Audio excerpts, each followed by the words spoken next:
Bonjour, dans cette capsule vidéo, tu vas découvrir comment calculer un pourcentage d'évolution, c'est-à-dire un pourcentage d'augmentation ou de réduction. Donc munis-toi de ta fiche de leçon et complète la partie qui correspond en mettant bien sur pause pour prendre le temps de tout bien noter. C'est parti. Donc nous allons prendre l'exemple suivant, à savoir un home cinéma qui coûtait 450 € est soldé à 393,75 €. Quel est le pourcentage de réduction? Donc là, oui, je repère bien que c'est une réduction puisque le prix de départ est plus grand, est supérieur au prix final. D'accord? Donc là, on a bien fait une baisse, une réduction. Donc là, encore une fois, dans la partie de gauche, on présente sous la forme d'un schéma et dans la partie de droite, sous la forme d'une rédaction.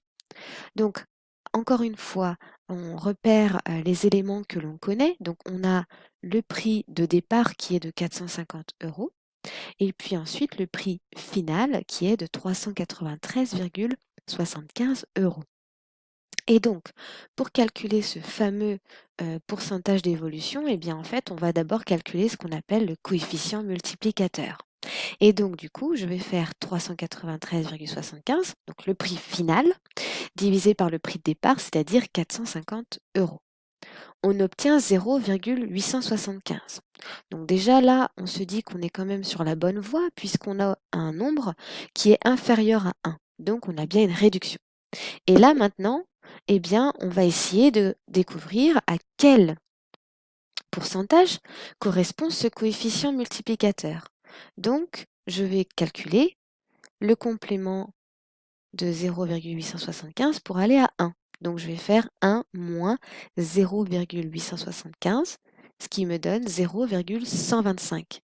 Autrement dit, 0,125, c'est bien 12,5 centièmes. D'accord? Je m'arrête au chiffre des centièmes. Et donc, le pourcentage de réduction, c'est bien 12,5%. D'accord? Voilà, donc n'hésite pas à revoir cette vidéo et notamment cette dernière étape-là qui peut paraître un peu difficile. Et donc avec un peu d'entraînement, cette difficulté peut être surmontée. Mais au début, c'est un peu dur. Voilà, à bientôt pour une prochaine capsule vidéo.